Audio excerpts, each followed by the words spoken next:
You know that one guy who's so good at their job, but also seems to be in a constant state of chaos? Yep, that's the man himself, Alejandro Garnacho at Manchester United. He was not just a player, he was the main event, and sometimes he was the main problem. He became the undisputed black sheep at Old Trafford, and for every moment of genius on the pitch, there was a headline about his behavior off of it. The media and the fans are always split right down in the middle. They still are split right down in the middle as we speak at this moment. One half sees a future superstar, a maverick who plays with an edge, and the other side sees a player with a huge ego, a distraction who was bringing more drama to the team than the goals.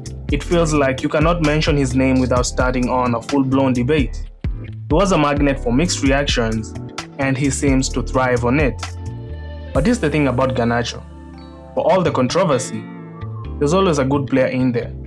A great player, in fact, one capable of pulling off a moment of magic that makes you forget about all the drama. His talent is so raw, it's so explosive, and sometimes, to be honest, it cannot be contained. It's why despite all the noise, Chelsea actually went ahead and signed him. So this is going to be the story of how that talent and all that attitude combined to force one of the most talked about transfers of the season. But before we dive into all the details, just do me a favor and hit that like button, and also don't forget to subscribe to the channel so you don't miss a thing. Without further ado, let's get into it. Now let's get into the part that really matters. Why does a club as big as Chelsea want to take a chance on a player with that kind of reputation? What you have to understand is that a club at this level doesn't make just a decision based on the headlines alone. They make it based on the data. And when you look past the social media debates and into the cold, hard numbers, then you start to see the truth about his value.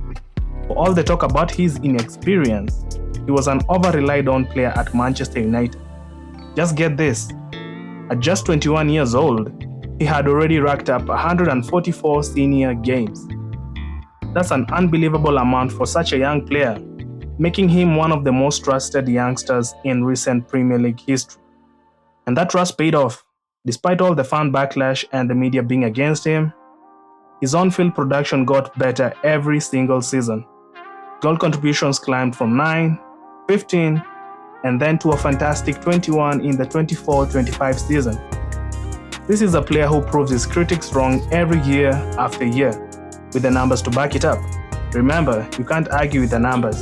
And just to be honest, his career trajectory right now is giving off serious Raheem Sterling vibes. You know the type, the kind of player who always seems to get the goals, but because he misses some of the big chances, the fans just can't get behind it. His playing style isn't always the prettiest, it's direct, it's a bit chaotic, but that's what makes him so dangerous. He's a fire starter, and he always gets the job done. And that leads us to the biggest question. Was £40 million a fair price? The short answer, it was a bargain.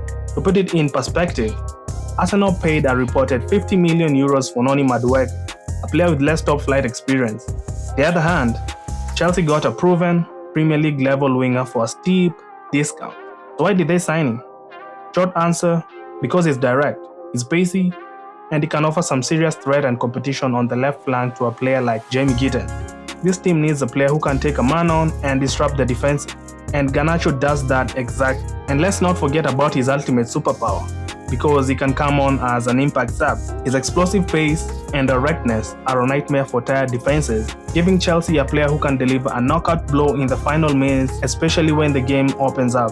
Finally, I just think this deal is a perfect example of Chelsea's business model. They buy young players, give them a massive 5 to 10 year contracts, and this ensures that they have secured their value.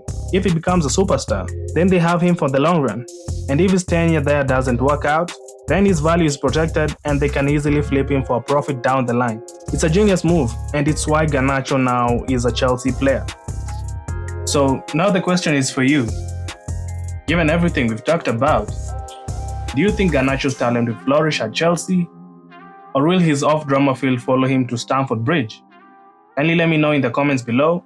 And if you enjoyed this deep dive, please hit that like button and don't forget to subscribe to the channel for more videos just like this one.